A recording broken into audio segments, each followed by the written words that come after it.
2001년 6월 첫 토요일 날 경희대학교에서 청년들 집회가 있었습니다. 2만 5천 명 노천극장을 빌렸는데 2만 5천 명이면 꽉 찬다 그랬는데 그 자리에 청년들이 3만 2천 명이 모였었습니다. 저에게 청년부 담당하는 목사가 준비를 했는데 그날 하루 집회하는데 7천만 원 돈을 쓰셨습니다. 지금도 7천만 원 만만치 않은데 2001년도 하루 저녁 집회에 7천만 원 쓰는 일은 감당이 안 돼서 야, 어떻게 넌 간이 배밖에 나왔냐, 장로님들 하시면 너 죽는다. 그랬는데 줄일 수가 없어서 몇몇 큰 교회들이 도와줘서 7천만 원 예산을 집행했는데 그날 3만 2천 명 청년들이 왔어요. 꽉 차서 빈자리가 없었고요. 옥상에 올라갔고요. 아이들이 근처 건물에. 지방에서 올라온 청년들은 버스 위에 올라가서 집회를 해서 그날 감동을 잊을 수가 없습니다. 제가 설교를 했었는데요.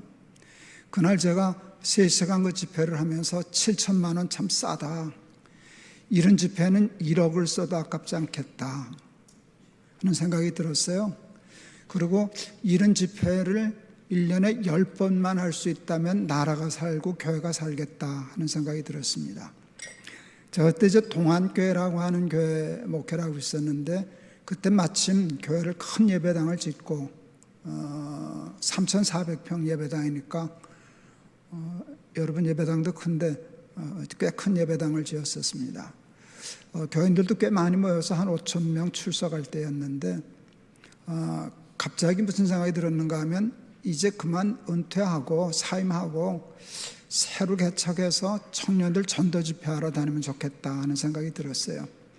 왜냐하면 한 10억 써보고 싶어서, 집회하는 데만 한 10억 써보고 싶어가지고 하나님이 다시 교회를 크게 해주시면 아무리 큰 교회라도 이미 나가는 돈들이 있으니까 10억을 떼기는 어렵잖아요. 그래서 개척을 하려고 마음먹었습니다. 집에 돌아와서 아내에게 얘기했어요. 나 개척하면 어떨까? 그때 제가 막 50 넘었을 때입니다. 이제 갓 50 됐을 때인데 아내가 펄쩍 뛰시더라고요. 좋다고. 깜짝 놀랐어요. 그게 펄쩍 뛸 일이죠. 죽도록 목회해서 이제 나이 50 안정기에 들어섰고 예배당 잘 지었고 교인들은 막 몰려오고 그럴 때인데 그걸 내팽개치고 개척한다니까 펄쩍 뛸만 한데 너무 좋다고 펄쩍 뛰더라고요. 나도 그 자리에 같이 있었는데 왜 나는 그 생각을 못했을까? 그러더니 당신 참 훌륭하네 그랬어요. 아내가 훌륭하다는 바람에 완전히 돌아가지고 마음을 굳혔습니다. 아이들도 너무 좋아했고요. 그래서 이제 토요일 날 집회하고 주일 날 설교하고 마음이 급해서 수요일 날 임시당회 열어서 사표 내고 그만뒀습니다. 그러니까 벼락같이 그만뒀죠. 그리고 이제 높은 뜻 숭의교회를 개척했습니다. 그래서 결론부터 얘기하면 그 10억 들여서 그런 집회를 전도 집회하는 일을 하는데 몇 년 걸렸게요?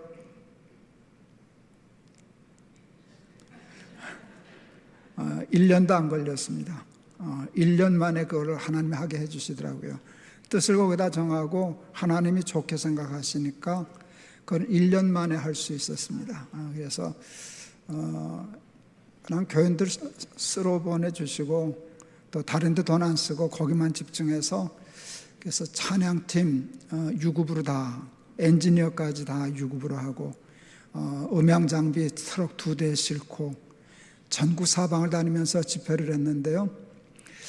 그때 1년 동안에 저희 높은 뜻 숭의교회에서 한 그 집회에 참여해서 예수 믿겠다고 결단한 숫자가 최소한 1년에 2만 명 정도씩은 됐었으니까 그날 경희대에서 꿈꾸고 했던 일을 하나님이 그 해에 이루어 주셨습니다. 이제 높은 뜻 숭의교회를 개척하려고 이제 10월 첫 주일 날 개척을 했는데 이제 준비를 많이 했죠. 근데 그때 마음에 좋은 교회를 하고 싶다는 생각이 들었어요. 당연한 얘기죠. 이제 나이 50이 넘어서 하는 개척인데 좋은 교회를 해야지. 왜 제가 좋은 교회에 대한 집착을 했는가 하면 제가 너무 좋은 교회를 다녔거든요. 어렸을 때. 전 참 복을 많이 받은 사람인데, 상상할 수 없는 복을 받은 사람인데, 그 복을 캐보면 저는 교회가 나와요. 좋은 교회에서 좋은 목사님 만나고, 좋은 선생님 만나고, 좋은 친구들 만나고, 신앙생활 했던 것이 제 삶의 복의 근원이거든요. 그래서 내가 좋은 교회를 만나서 복을 받았듯이 하나님 높은 뜻 숭의교회를 자기 교회로 만난 교인들이 제가 받은 복을 받게 해주세요. 제가 정말 좋은 목사님, 어른 목사님, 아버지 같은 목사님 만나서 큰 복을 받았는데 저를 목사로 만나는 우리 교회 교인들이 제가 받은 복을 받게 해주세요. 저 착하죠? 예, 그게 굉장히 강했어요. 근데 그게 어렵더라고요. 좋은 교회를 하겠다고 마음먹었는데요, 문제가 어디서 생겼는가 하면 좋은 교회가 뭔지를 모르겠는 거예요. 우리는 좋은 교회라고 하는 일이 그냥 추상적이에요. 근데 막상 하려고 욕심을 내니까, 쉽게 말하면 저 오늘 청암교회 올 때 내비게이션 주소 찍어서 온 거거든요. 그러니까 한 번도 안 와본 데를 한 번 골목을 놓쳐서 돌아오긴 했지만 그래도 여기 왔잖아요. 주소가 정확하니까 여기 오잖아요. 여러분, 좋은 교회에 주소가 있어요. 그 주소를 알아야 거길 가는데 주소를 모르겠는 거예요. 큰 교회가 좋은 교회인가? 사람이 많이 모이는 교회가 좋은 교회인가? 어느 교회는 자기 교회는 법관이 몇 명이라고 그거 자랑하는 교회도 있는데 장관들 법관이 많이 모이는 교회는 좋은 교회인가? 그건 아니잖아요. 그건 번지수가 틀린 거거든요. 근데 이 번지수를 모르겠는 거예요. 도무지. 좋은 교회가 뭔지를 알아야 좌표를 찍고 가겠는데 좌표가 안 찍혀서 정말 몇 달을 그 가위 눌리는 고통이 있었습니다. 그때 하나님이 해답으로 주신 말씀이 오늘 본문의 말씀이에요.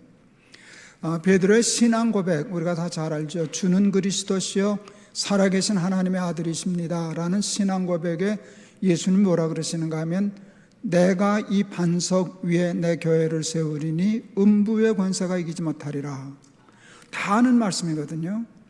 내가 이 반석 위에 내 교회를 세우겠다 하는 말씀인데, 내 교회는 내가 세운다는 뜻으로 들렸어요.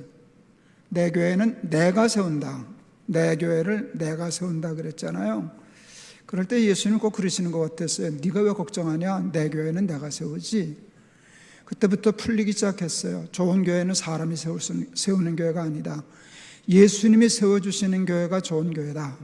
답이 풀렸어요. 그래서 예수님께 내어드렸어요. 그리고 제가 그랬죠. 하마터면 덤태기 쓸 뻔했네. 내 것도 아닌데, 내가 할 수 있는 것도 아닌데, 이 멍해가 벗어지는 자유함이 있었어요. 그런데 그래도 내가 해야 할 일이 있을 텐데, 그게 뭘까 했더니, 신앙 고백은 내가 해야 되는 거잖아요. 예수님이 아무데나 당신의 교회를 세우는 게 아니거든요. 여기다 세우겠다 그랬으니까, 반석에 세우시겠다 그랬으니까, 그 반석이 신앙 고백이거든요. 그 신앙 고백은 예수님이 하는 게 아니라 그건 내가 해야 되는 거죠. 교회는 하나님이 세우시고 고백은 내가 하는 것인데, 그래서 하나님께 약속했어요. 하나님만 주인이 되시는 교회를 세워보겠습니다. 사람은 절대로 누구도 주인 노릇 못하게 하고 오직 하나님만 주인이 되시는 교회가 되게 하겠습니다. 내가 그것을 지켜나가면 하나님이 이 터가 너무 좋으니까 이 터 위에 당신의 교회를 세우실 텐데 음부의 권세가 이기지 못하는 반석 위에 세운 교회가 되리라. 좌표가 딱 찍혔어요.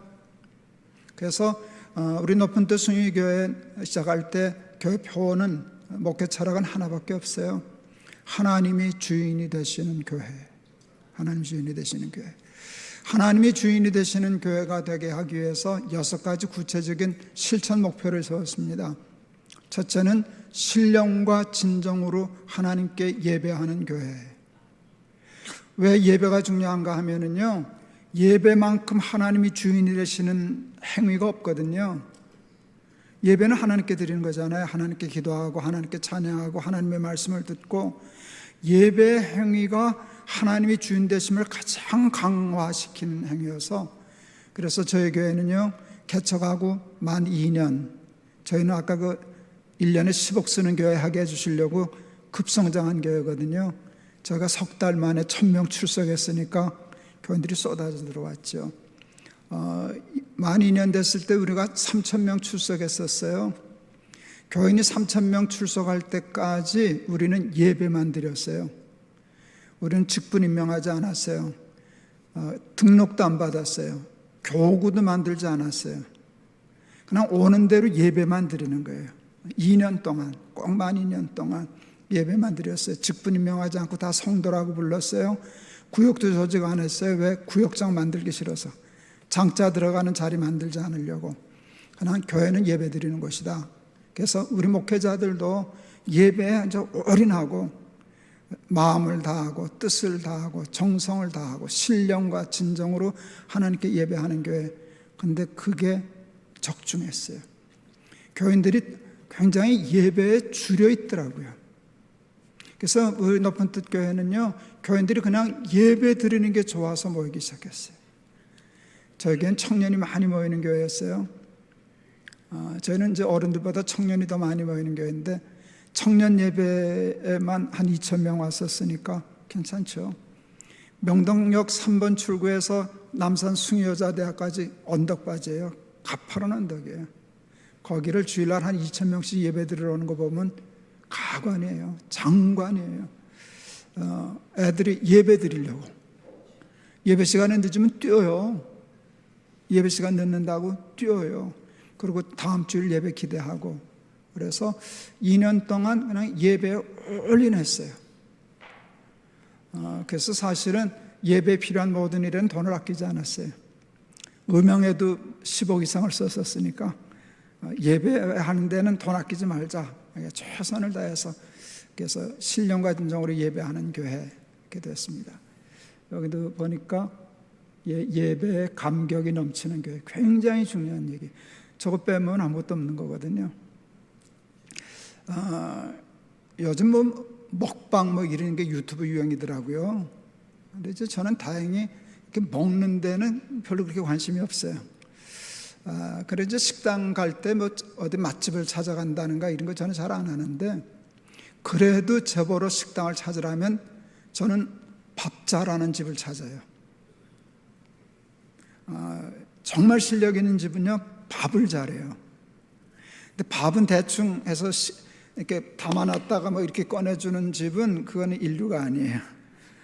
이제 밥이 좋아야 되는데, 저는 예배가 교회의 밥과 같다고 생각했어요.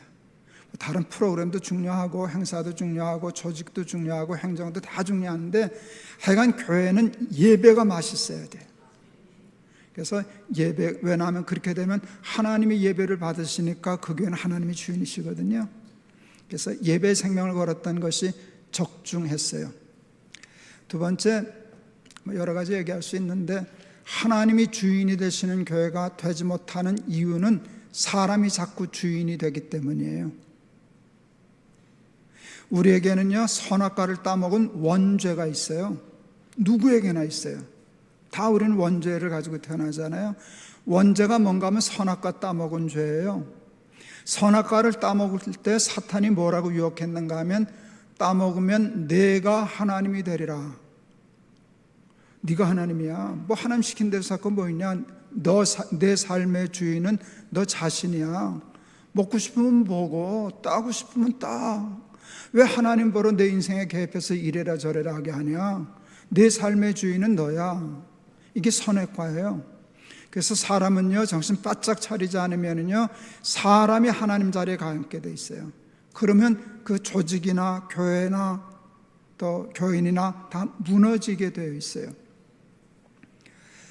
저는 이제 목회할 때 코스타라고 하는 이제 청년들, 해외에 있는 유학생들, 청년들 집회를 꽤 열심히 다녔어요.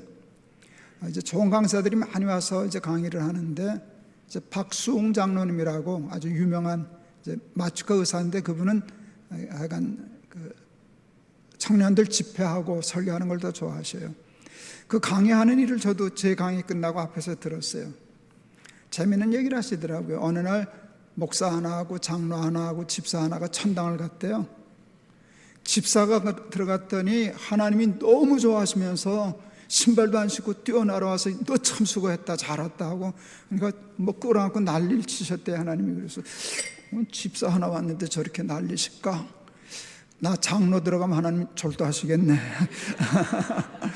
은근히 기대하고 들어갔는데 환영은 하시는데 아까 집사만 못하더래요.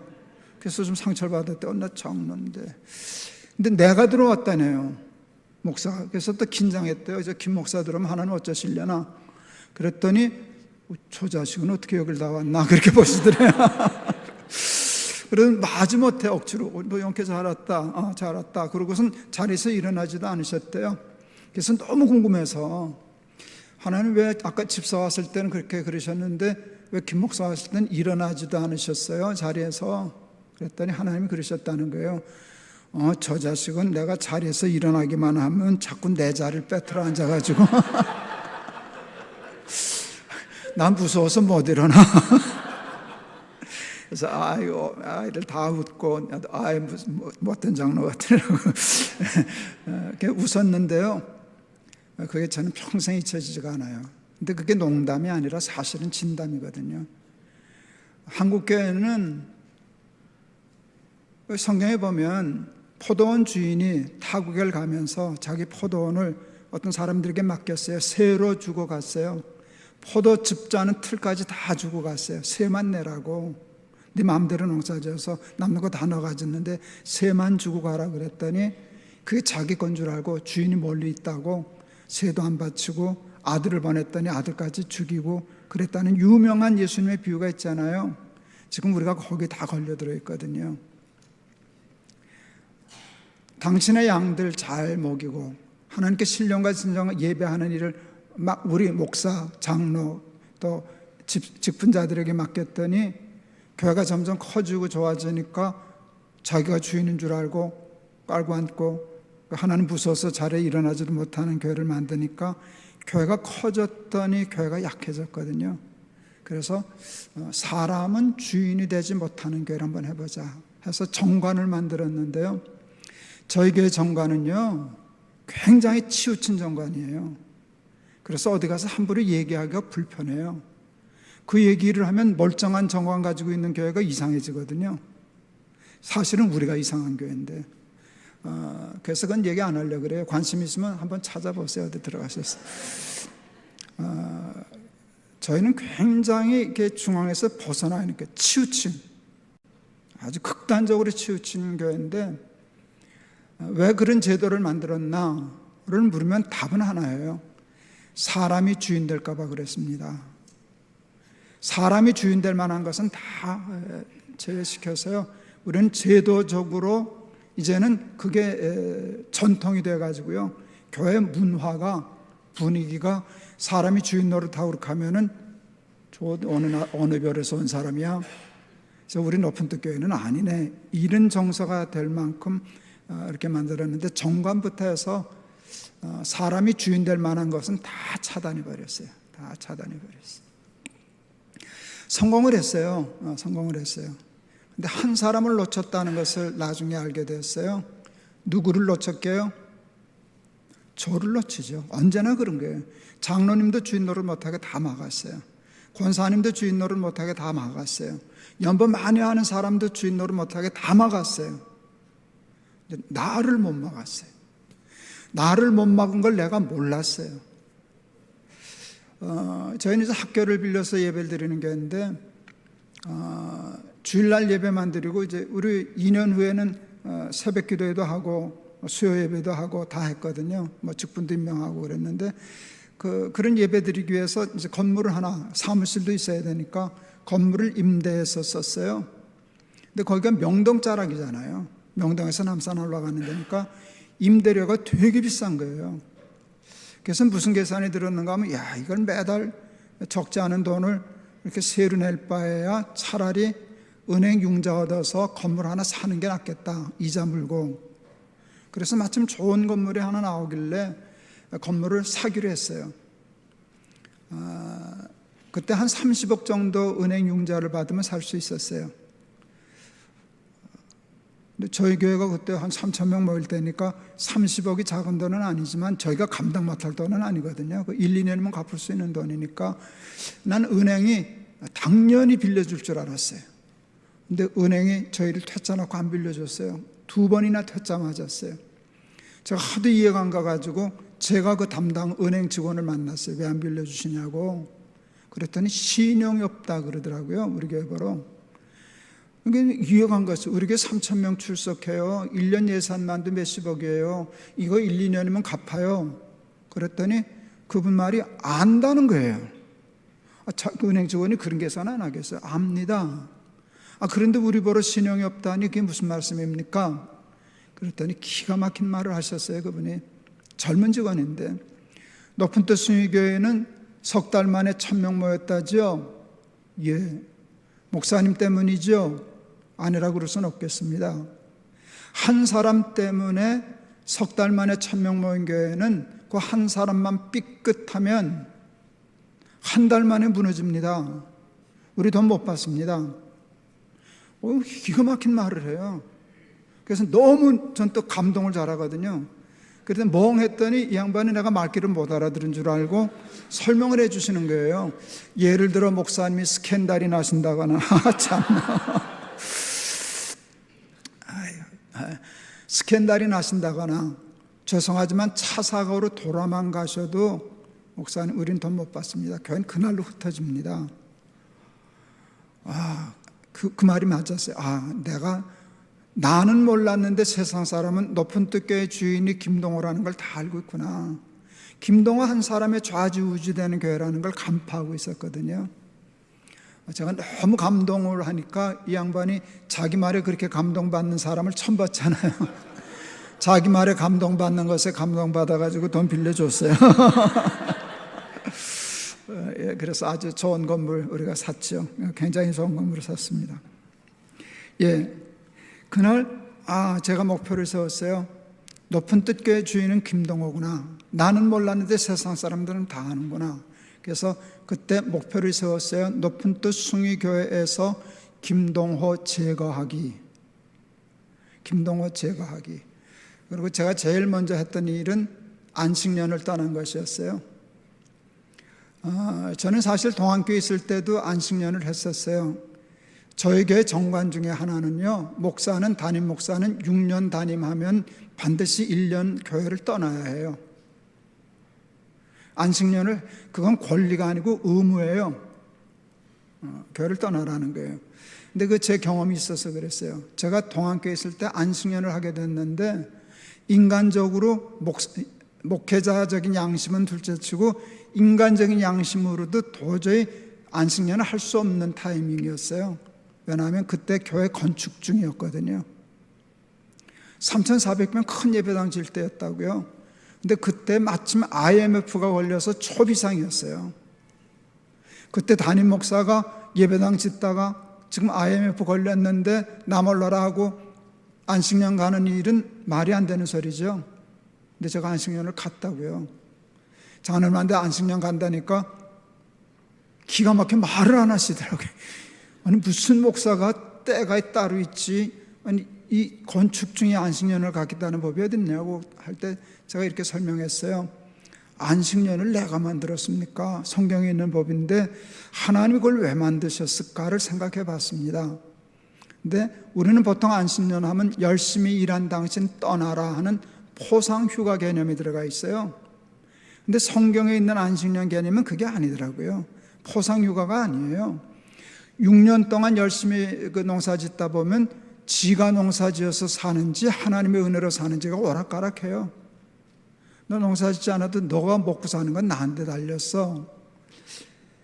너 없어도 돼가 안식년의 정신이더라고요. 너 없어도 돼. 너 없어도 된다는 이 일을 실험하기에 가장 좋은 때가 타이밍이 지금이더라고요. 그래서 지금은 내가 없으면 안 되는 타이밍인데 이때 안식년 해보겠습니다. 내가 없어도 된다는 거, 그래야 좋은 교회가 되겠습니다 했더니 제가 말을 오죽 잘해요. 장로님들이 납득을 하시더라고요. 일리가 있다고. 그리고 저 안식년 보내주셨어요. 제가 안식년 하는 동안 교회에다 전화도 하질 않았어요. 얼마나 저하고 의논할 일이 많겠어요. 건축이 벌어졌는데 나하고 뭐 결정해서 의논하지 말고 알아서 하시라고, 저 하나님하고 의논해서 하라고. 나는 논다고. 제가 전화도 안 받았어요. 제가 언제 안식일 마치고 돌아왔는가 하면 입당 예배 드리기 전날 밤에 싹 들어왔어요. 얌체도 세상 그런 얌체가 없죠. 근데 그게 옳았어요. 그러니까 교회가 건강해지더라고요. 최고의 리더십은요, 없어서는 아니 될 사람이 아니에요. 없어서는 아니 될 사람이 되면 그 사람 없으면, 아까 목사님 스캔들이 나신다거나 이 짝 나는 거라고요. 그건 최고의 리더십이 아니에요. 정말 최고의 리더십은 있으나 마나한 사람이 되는 거예요. 내가 없어도 교회가 돌아가야 그게 건강한 교회잖아요. 근데 그걸 실험했더니 그게 맞았어요. 교회가 건강해졌어요. 높은 데 숭의교회도 제가 안식년을 가겠다고 얘기를 했어요. 장로님들이 걱정하시더라고요. 그때는 한 4,000명 출석할 때였는데 숫자는 많지만 우리는 아직도 개척교회입니다. 저는 한 달에 한 주일은 설교를 안 하곤 했었어요. 담임 목회할 때. 왜냐하면 교인들이 담임 목사의 설교에 길들여져요. 그리고 이게 좁아져요. 그래서 다른 설교도 들어야 돼요. 그래서 부목사님도 세우고 다른 강사도 해서 주일 설교를 한 달에 한 번은 쉬어요. 목사님도 한번 해봐야 너무 좋아요. 토요일 날 야구 구경 가도 되고 텔레비전 봐도 되고 극장 가도 되고 예. 그런데 제가 이제 한 달에 한 주일을 쉬면은요, 제가 설교 빠지는 주일은 400명에서 800명 줄어요. 제가 이래봬도 그런 사람이에요. 장로님들이 그 얘기를 하시더라고요. 목사님 한 주일만 빠지셔도 400명에서 800명이 줍니다. 우리는 1년을 강대를 비우시면 무너집니다. 그래서 그러니까 간다 그러는 거 아닙니까? 내가 없으면 무너질 교회는 무너져야지.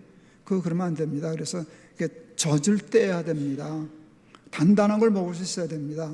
그리고 또 허락받아서 안식년을 갔어요. 교인들 줄었게요, 안 줄었게요? 교인들 줄었게요, 안 줄었게요? 줄었죠. 조금 줄었게요, 많이 줄었게요? 1,000명이 없어졌어요, 첫 주일날. 그랬더니 제가 미국에 있는데 장로님들 난리가 났어요. 메일 보내는 분, 전화하시는 분, 거보십시오. 우리가 뭐라 그랬습니까? 당장 들어오셔서 수습하십시오. 그랬어요.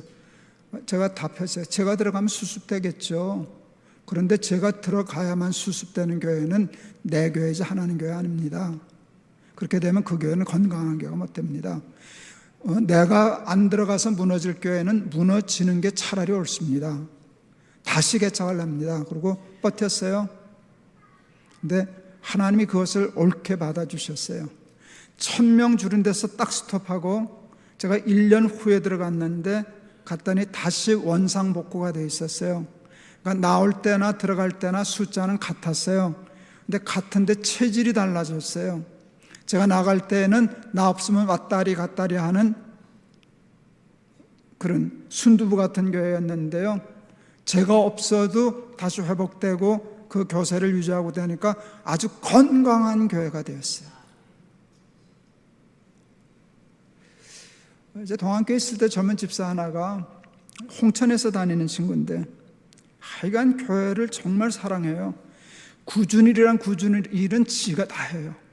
정말 교회 충성된 일꾼이에요. 젊은 집사인데 담임 목사인 저한테 좀 인정받고 칭찬받고 싶어가지고 나 죽으면 하나님 손해죠. 어느 날 그러더라고요. 그래서 제가 장난기가 발동해서 야, 김 집사, 너 그것 때문에 아직도 못 죽었냐? 걱정 말고 죽어라.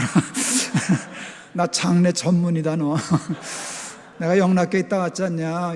얼마나 교인이 많은지 엄청 죽으시더라. 내 하루에 4가정도 파묻어 봤다. 너 같은 건 눈 감고도 파묻어. 근데 충성하고 헌신하고 희생한 사람들을 사탄은 놓치지 않아요. 너 없으면 안 돼. 네가 얼마나 충성했는데. 그래서 자기 자리를 자꾸 만들게 하고요. 그렇게 되는 건데, 충성하고 자리를 비키는 일이 얼마나 어려운 일인지 몰라요. 저는 성경에서 도무지 이해 안 가는, 하나님 이해 안 가는 게 너무 많지만 정말 섭섭하리만큼 이해가 안 가는 성경 구절이 있었어요. 모세를 느보산에 가서 죽으라 그러더라고요. 그 죽도록 충성한 모세를 애굽에 간다는 걸 갔나 안 간다는 걸 하나님이 고집부려서 들여보냈잖아요.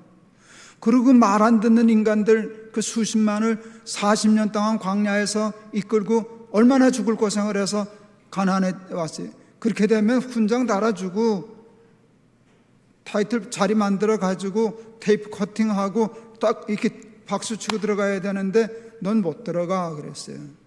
넌 저기 가서 죽어. 그게 느보산이잖아요. 와, 되게 섭섭하더라고요. 되게 섭섭하더라고요. 나보러 하나님 그러신다라면 나도 뭐 올라는 가겠지만 하나님 올라가라는 걸 어떡하겠어요. 근데 내가 내 꼴을 알겠더라고요. 주둥이 대빨 나와가지고 툴툴툴툴 거리고 하나님이 토사구팽하셨네 뭐 이따 소리하고 올라갔을 거예요. 그리고 칵 죽었을 거예요. 화딱 지나서. 그런데 모세는 올라갈 때 보니까 입이 안 나왔더라고요. 그게 성경에 있어요. 그게 성경에 있는 게 아니라요, 나온 입으로는 축복을 할 수 없어요. 불평, 원망, 저주 이런 걸 할 수 있지 나온 입으로 축복을 할 수는 없어요. 근데 모세는 올라갈 때 백성을 축복하고 올라가더라고요. 여호수아를 축복하고 세워주고 올라가더라고요. 그건 뭔가 하면 모세가 하나님의 수를 읽었다는 거예요. 하나님의 마음을 오해하지 않았다는 거예요. 그게 자기를 지키고 축복하는 길이라는 걸 모세는 알았어요. 이제 그러면서 이야기가 되기 시작했어요. 모세가 만일 가나안에 들어갔더라면, 사람 누구나 다 같아요. 저도 조금 나이 드니까요, 자꾸 옛날 얘기하더라고요. 내가 홍해를 건널 때 어쩌고 저쩌고, 뭐 광야에서 뭐 만나가 어쩌고 메추라기가 어쩌고, 여호수아 얘는 시종이었고, 뭐 이런 소리 해요. 옛날 얘기하고 자기 자랑하고 그러다 보면 그 공 다 까먹는 거예요. 강대상에서 얘기하기 죄송하지만 평생 공 다 까먹고 노망하고 똥 싸고 뭉개고 그 이제 노망하는 거거든요. 그런데 깨끗이 떠나서 죽으니까 그 모든 공과 영광이 다 살아났잖아요. 그러니까 모세 살았지 하나님 영광 받으시지 여호수아 일하는데 아무 지장 없지. 그래서 생각했어요. 모세처럼 충성하고 죽기는 느보산에서 죽어야 되겠구나. 가나안에 내 자리가 없어야 되겠구나 생각했어요. 그래서 힘든 결정했어요. 이거 얘기하는 게 좀 불편해요. 그래서 저희 교회는 원로 제도가 없어요. 원로 목사 하지 않겠다. 지금 7년 차 됐는데 가장 후회스러운 게 그거예요. 했으면 아직도 월급 받는 건데. 근데 원로 제도가 잘못된 건 아니잖아요. 그건 교회가 수고하신 목사님 잘하는 건 좋은데 왜 그랬는가 하면 저는 제가 개척한 교회잖아요. 제가 개척한 교회에서 그만큼 컸는데 그렇게 되면 다음 사람 목회하기 힘들어요. 내 자리가 없어야지 뭐 어떤 일이든 타이틀이 있고 저거 하면 안 된다 싶어서 느보산이라는 바람에 원로 제도 없앴어요. 교회를 하나님이 멀쩡한 교회를 넷으로 나누라는 마음을 주셨어요. 저희 교회에서는 이제 강당 빌려서 교회를 했는데요. 보이지 않는 성전 건축이라는 프로젝트를 했어요. 교인들은 한 5천 명 모이는데 예배당이 없으니까 불편하잖아요. 우리도 헌금하면 얼마든지 예배당 지을 수 있으니까 장로님들 교인들이 자꾸 이제 우리도 건축 헌금 하자고, 우리도 우리 예배당 갖자고, 그걸 제가 말은 안 들었거든요. 근데 어느 날 건축 헌금 하자고 당회에 안을 내놨어요. 그랬더니 장로님들이 좋아하시더라고요. 이제 예배당 짓는가 보다. 근데 그 건축 헌금 이름이 조금 이상했어요. 보이지 않는 성전 건축. 웃어야 되는데 가만들 계시네요. 장로님들이 웃더라고요. 그럼 그렇지. 그러니까 건축 헌금은 건축 헌금인데 보이는 거 듣지 말고 이거 가지고 보이지 않는 성전을 짓자. 일부터 하자는 것이었어요. 저희 교회가 그때 200억 교인들이 헌금해 줬어요. 그래서 돈 시큰 잘 썼어요. 저는 재단도 만들고 뭐 성교 만들어서 일 참 많이 했어요. 왜 그랬는가 보면 비즈니스 하시는 분들을 보면 집 팔아서 사업자금을 먼저 마련해요. 사업자금 잘라서 집부터 줘요. 저 말 날 때 대답해요, 얼른. 집 팔아서 사업 자금을 먼저 쓰죠. 그러면 사업하시는 분들은 집 안 짓죠? 왜 안 져요? 벌어서 짓죠. 큰 집 짓죠. 근데 순서는 사업이 먼저지 집이 먼저 아니에요. 사업한다고 돈 빌려줬더니 헌금했더니 사업은 안 하고 집부터 짓는다? 그건 사업가 아니에요. 장사꾼 아니에요. 그럼 돈 안 빌려줘요. 나는 목회도 그래야 된다고 생각했어요. 교회가 집이 있어야죠. 그런데 나는 집보다 예배를 빌려서 드리면 되니까 그 돈을 하나님 기뻐하시는 일을 먼저 해보고 싶었어요. 그래서 보이지 않는 성전 건축을 했는데 엄청난 일 많이 시간해봤어요. 하나님이 기뻐하셨는데 하나님이 기뻐하시면 골치 아픈 일이 생겨요. 사탄이 슬퍼하셔요. 그러면 얘는 사람을 내버려 두질 않아요. 들볶지.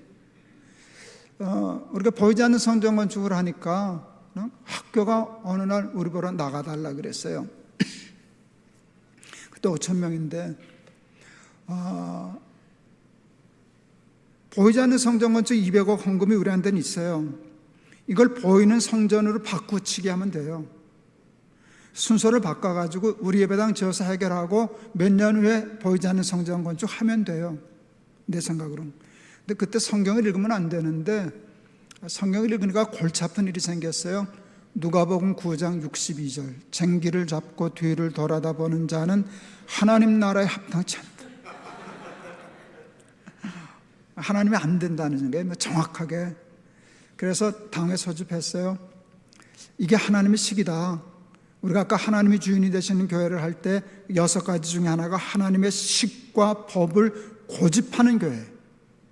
이해가 되는 것만 하지 말고 이해가 안 돼도 하나님이 말씀하시면 그냥 가자. 이게 하나님이 주인이신 거거든요. 그래서 순종하자. 그래서 결의했어요. 그 당회록은 우리 역사에 남아야 할 당회록이에요. 200억 중에 단돈 10원도 우리 예배당 문제 해결을 위해서는 쓰지 않는다. 뒤돌아보지 않는다. 그랬더니 사탄이 제 마음에 너 그러면 길바닥에서 예배 드릴 거냐? 너 어디서 그런 똥배짱이 생겨요? 길바닥에서 예배 드리지 뭐. 재밌겠네. 5,000명 길바닥에서 예배 드리면 재밌겠다. 교인들한테 얘기했어요. 우리 길바닥에서 예배 드리자고. 그리고 길바닥에서 예배 드리면 교회 이름 바꾼다고. 높은 뜻 광야교회. 본래 광야에 은혜가 있는 거라고.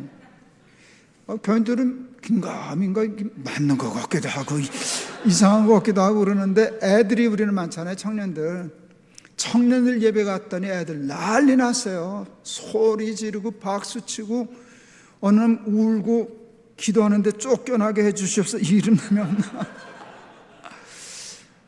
그렇게 해서 이제 교회가 이제 밖으로 나오게 되었는데요. 그때 하나님이 주신 안이 넷으로 나눠라. 예루살렘 교회가 성령 충만하고 그랬을 때 핍박이 있었어요. 그 예루살렘 교회가 불이 붙으니까 불을 끌려고 핍박을 가했어요. 그래서 사방으로 흩어놨어요. 흩어지면 불이 꺼질 줄 알았어요. 뭉치면 살고 흩어지면 죽잖아요. 근데 사탄이 성령을 받아본 적이 없어가지고 성령 받은 사람을 이해 못했어요. 성령 안 받은 사람 뭉치면 살고 흩어지면 죽어요. 성령 받은 사람 뭉치면 살고 흩어지면 살아요. 이게 성령 받은 사람은 뭉치느냐 흩어지느냐에 관여가 없어요. 뭉치면 좋지 흩어져도 안 죽어요. 그러니까 사탄이 흩어놓는 일에는 성공했어요. 사방으로 흩어졌잖아요. 근데 불이 안 꺼졌어요. 불이 안 꺼지는 게 아니라 불이 사방으로 튀었어요. 안디옥, 빌립보, 골로새, 예배소, 갈라디아.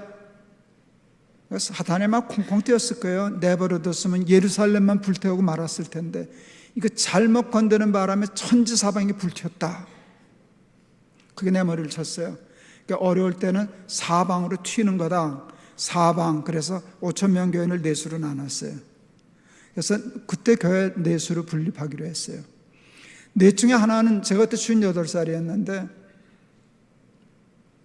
아직도 정년 몇 년 남았으니까 4개 중에 한 교회는 제가 담임하려고 3교회는 분립하고 일단 하나님이 안 된다 그러시더라고요. 그래서 왜 안 되냐 여쭸더니 네가 맡으면 분립이 안 돼. 그래서 제가 담임을 내려놨어요. 그래서 높은 뜻 연합 선교회라는 걸 만들었어요. 담임 목사는 넷으로 세우고 저는 선교회만 맡아가지고 선교하는 일만 따로 하다가 정년에 돼서 은퇴했어요. 그러니까 우리 친구들이 걱정을 많이 하는 거예요. 너 그렇게 당회장 자리 함부로 내놓으면 안 돼. 너 후배들이야 좋아하겠지. 그렇지만 자기 목회 바빠서 너 안 챙겨줘. 너 그러다 뒷방 늙은이 된다. 그러더라고요. 여러분, 나이 든 사람 가장 두려워하고 골치 아파하는 말이 뒷방 늙은이라는 말이에요. 사탄이 고를 딱 찔러서 너 뒷방 늙은이 될 거야. 근데 하나님이 저한테 마음을 그러시더라고요. 너 안방 많이 말려고 목회했냐? 너 내가 주인인 교회 해준다 그랬잖아. 내가 주인인 교회가 되려면 너 같은 놈이 뒷방 늙은이로 빠져줘야 되는 거 아니냐? 그래서 저 기도했어요. 뒷방 늙은이가 되게 해주시옵소서. 근데 그게 되더라고요. 왜 되는가 하면 일단 머리로 이해가 됐어요. 그게 옳다는 게 동의가 됐는데 뭐가 힘들었는가 하면 마음이 힘들어서 그런 거거든. 머리는 됐는데 그래도 이게 그랬는데 이건 기도하니까 가라앉더라고요. 하나님이 한번 시험 보시더라고요. 너 진짜 뒷방으로 물러날 준비 됐어? 제가 주일날은 4교회 중에 한 교회씩을 돌아다니면서 한 주일씩 설교를 해요. 사실 이제 담임은 안 하고 한 주일씩 설교만 하겠다 그러니까 교인들이 또 안 흩어지더라고요. 따라다닌다고. 내가 설교하는 교회 이렇게 따라다닌다고. 그래서 제가 한마디로 쫓았어요. 나 따라다니면 천당 못 간다고. 이 다음에 하나님이 너 김동호 교인이지 내 교인이냐? 김동호 보러 천당 보내달라지 왜 나한테 왔냐? 그러지 않겠냐? 싹 갈렸어요. 이제 갈렸는데 주일은 그렇게 설교를 하는데 수요 예배는 제가 설교를 안 하니까 그냥 아무 교회나 가거든요. 가면은 우리 후배 담임 목사들이 목사님 오신 김에 오늘 설교하고 가라고. 그러니까 그 귀찮아가지고요 늦게 가기 시작했어요. 담임 목사 설교 시작하는 시간쯤에. 그러면 시비가 붙잖아요. 그날도 담임 목사가 수요예배에서 설교 시작했어요. 우리 부부 뒷자리가 앉았어요. 교인들이 그러니까 우리 오는 거 못 봤어요. 우리 담임 목사가 설교 끝나고 광고할 때 여러분 뒤를 돌아다 보십시오. 반가운 손님이 오셨습니다. 그러더라고요. 깜짝 놀랐어요. 하마터면 말이 튀어나올 뻔했어요. 제가 나를 손님이란다. 내가 얼마 전까지 높은 데께 갑이었거든요. 내가 갑도 보통 갑이었나? 슈퍼 울트라 짱 갑이었죠. 지가 을이었고. 근데 내가 갑자리 자기 주고 내가 을 자리로 얌전히 뒷방 늙은이를 불러 앉았는데 이 친구 나는 을 취급도 안 하고 병으로 몰아친 거잖아요. 손님. 이게 병 준비는 안 돼 있어가지고 제가 나를 손님이란다. 근데 마음이 이렇게 찢어지더라고요. 그러니까 상처가 되는 거예요. 그리고 한 대 꽉 맞은 느낌이었어요. 그 위기예요. 그러니까 우리 그 후배 목사도 말이 헛나간 거거든. 교인들 어른 됐거든요. 교인들은 아직도 나 좋아하는데 그게 옳아서 흩어진 거지 내가 싫어서 흩어진 건 아니잖아요. 가면 자기 담임 목사가 그래도 나를 좀 잘 해줘야 자기 마음도 편한데 손님이라고 그러니까 교인도 뻥쳤지. 이거 아주 위기예요. 그런 그때가 이제 시험 드는 때라. 근데 하나님이 저한테 그러셨어요. 얘야, 그래서 이래 손님이 되어야 끝까지 반가운 법이란다. 참 할 말이 없어. 너 얼마든지 다른 교회에서는 몰라도 청안교회에서는 몰라도 넌 높은 뜻 교회에서 얼마든지 주인 노릇 할 수 있지. 그렇지만 네가 주인 노릇하면 이 다음에 교회를 가면 너 후배 목사 교인들이 저 영감 왜 자꾸 우리 교회 온다냐 불편해해. 안 반가워해. 근데 네가 손님으로 빠지면 반가워. 너 반가운 손님 할래? 안 반가운 주인 할래? 주인도 못 되는데. 그래서 더 기도 많이 했죠. 반가운 손님이 되게 해주시오. 그래서 제가 이제 은퇴한 지 7년 차인데요. 제 자리는 반가운 손님이에요. 높은 뜻교회 이제 보세요. 여러분들이 잘 이해 못하는데 주보에는 저를 에스겔 선교회 대표라고 소개하셨어요.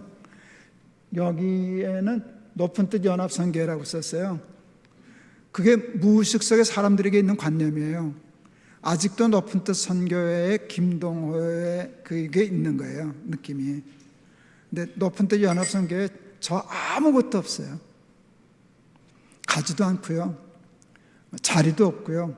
그러니까 저건 틀린 거예요. 저건 7년 전에 끝났어요. 완전히 7년 전에 끝났고, 저는 지금 에스겔 선교의 대표예요. 교회가 지금 넷으로 흩어졌다가 지금 16개가 됐어요. 처음에 본 그대로 사도행전에 있었던 것처럼 그런 식으로 쭉 됐어요.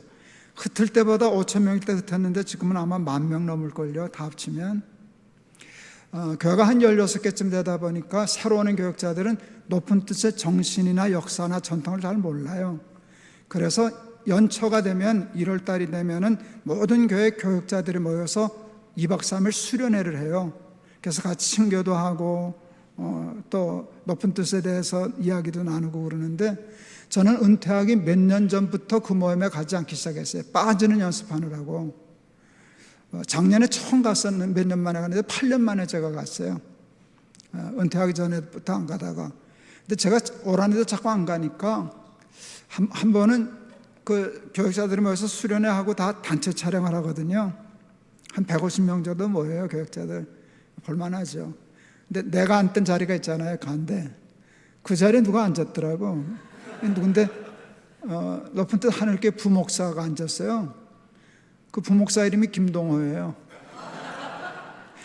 목사님 많아서 김동호 앉혔습니다 그러더라고요.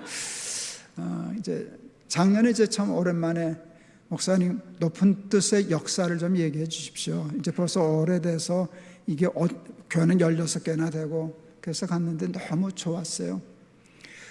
교회 은퇴할 때 제 아내가 저한테 다짐을 했어요. 당신이 은퇴한 후에, 그때는 4교회였는데 4교회 중에 한 교회에 문제가 생겼어. 당신이 개입하면 깨끗이 해결이 돼.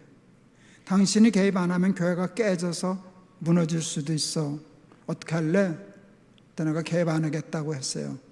교회가 무너지는데 제가 이렇게 대답했어요. 세고 센 게 교회인데 뭐 높은 뜻 교회 하나 없어졌다고 큰일 날 거 있냐? 교회가 아무것도 아닌 건 아니지만 내가 개입해서 수습이 되면, 수습된 건 좋은데 사이드 이펙트가 생기는 거예요. 내가 다시 개입하기 시작했다는 거, 다시 내 영향력이 끼치기 시작했다는 건데 그건 끊어야 돼. 실제로 그렇게 해요. 이제 한 7, 8년 되는 거 16개나 되니까 가끔 한두 개 위태위태할 때가 있는데 그냥 4교회인가 뭐 그러고 아예 가지 않아요.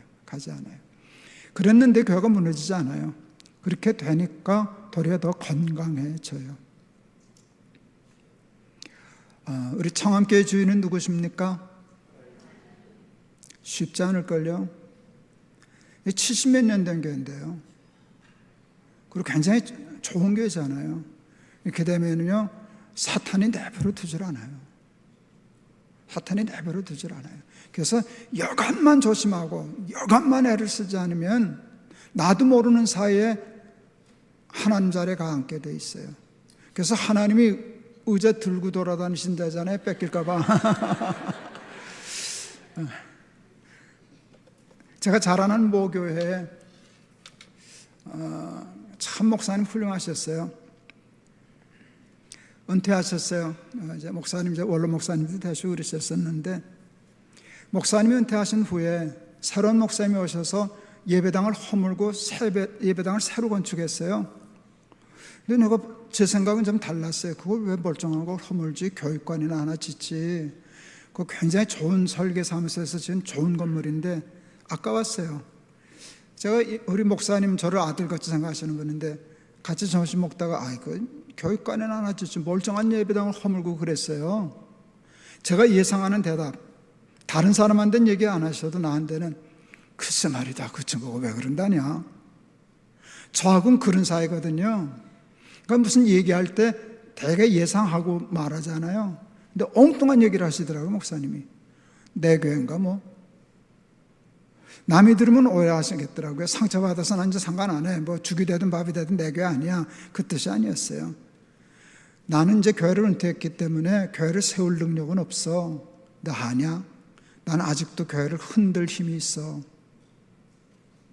내가 주 목사 저 왜 그런다냐? 그렇게 하면 김 목사 너처럼 교인들 중에도 같은 생각하는 사람이 있을 텐데 그렇게 하면 패가 갈려. 새로운 담임 목사 패, 원로 목사 패, 그러면 교회가 살아나겠냐? 내가 담임 목사 할 때는 저거 하지만 이제는 그 사람이 담임 목사인데 지으면 짓는 거고 허물면 허는 겁이지 나는 거기에 관여 안 해. 내 교회인가 뭐 그저 배웠어요. 내 교회인가 뭐. 예, 교회를 사랑하지 않아서가 아니에요. 사랑하지 않아서가 아니에요. 장로님 한 분이 교인이 그때 한 200명, 300명 그렇게 출석할 때인데 그때는 그게 큰 교회였죠. 교회 재정의 3분의 1을 혼자 연보하는 장로님이 계셨어요. 그러니까 예를 들어 추수감사원금이 뭐 예를 들어서 300만 원이다 그렇게 하면 100만 원 내는 거예요. 자기는 3분의 1을 낸다고 생각하니까 이제 목사님이 가르쳐 주셔서 아무개 장로님이 3분의 1은 꼭 헌금을 해. 그래서 그 대단한 줄 알았어요.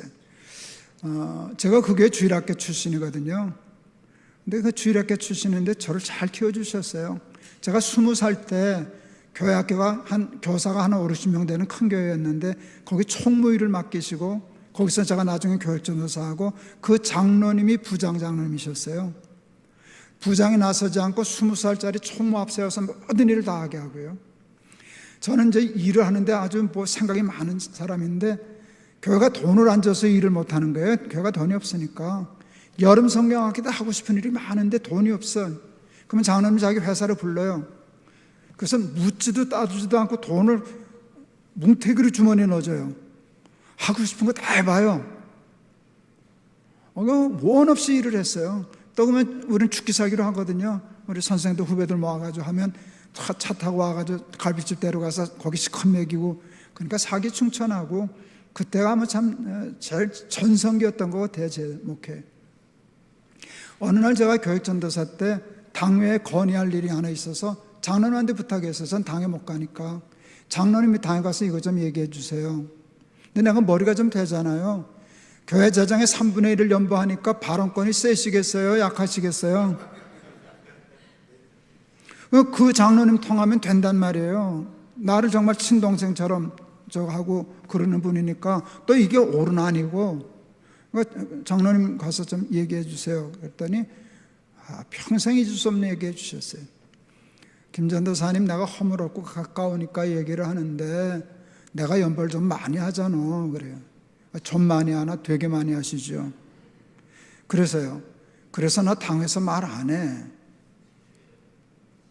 이게 연벌을 많이 하는데 당해서 말 안 해가 나는 연결이 안 되는 거예요. 웬만하면 알아들어야 되는데 아니 근데 그게 무슨 상관이 있는데요. 왜 말 안 하세요? 그랬더니 연보를 많이 하든지 말을 많이 하든지 둘 중에 하나만 해야 된다.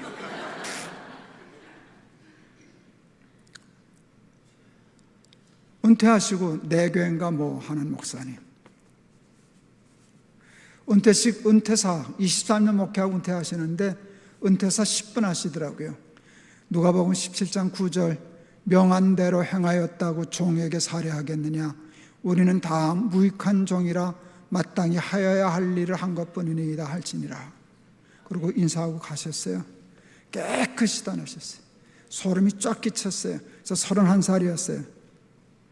어떻게 목회를 해야 될 건가를 그려야 할 때 저는 저렇게 은퇴할 거야를 정했어요.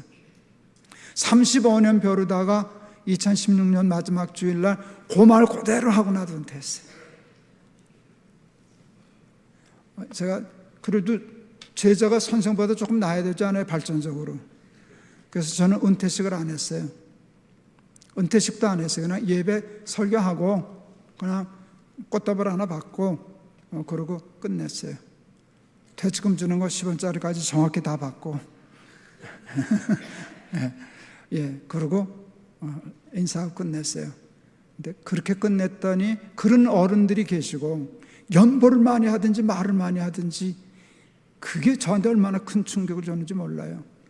제가 이 설교를 했더니 어느 분이 그러시더라고요. 나는 연보를 안 하니까 말 좀 해도 되겠네. 아이 골치 아파. 예, 충성하고 자기를 부인하는 게 참 어려워요. 근데 자기 부인만 하는 게 어려운 게 아니라 충성하고. 그러면 사탄이 자꾸 네가 주인이야. 너 없으면 이게 교회가 됐겠냐. 네가 얼마나 많이 헌신했는데 그러는데 그거는 부인하고 충성하고 느보산으로 가고 마땅히 할 일을 한 것뿐이니다 할지니라 이렇게 하고 말을 많이 하든지 연보를 많이 하든지 둘 중에 하나만 해. 나는 연보만 많이 할 거야. 그러면 좋은 교회 되지 않겠습니까? 그런 교회를 다니는 사람은 복받지 않겠습니까? 청암교회 하나님이 사랑하시고 인정하시는 좋은 교회 될 줄을 믿습니다. 하나님이 주인이 되시는 반석에 세운 청암교회 되기를 축복합니다. 기도하겠습니다. 하나님 감사합니다. 부족한 거 세워주셔서 하나님 말씀 전하게 하신 거 감사합니다. 청암교회 하나님만이 영광을 받으시고 하나님만이 높임을 받으시고 누구도 하나님 자리에 앉지 않고 자기를 부인하고 충성하는 좋은 재직들 되셔서 이 교회 출석하는 모든 사람들이 큰 복 받게 하옵소서. 예수 그리스도의 이름을 받들어 기도하옵나이다. 아멘.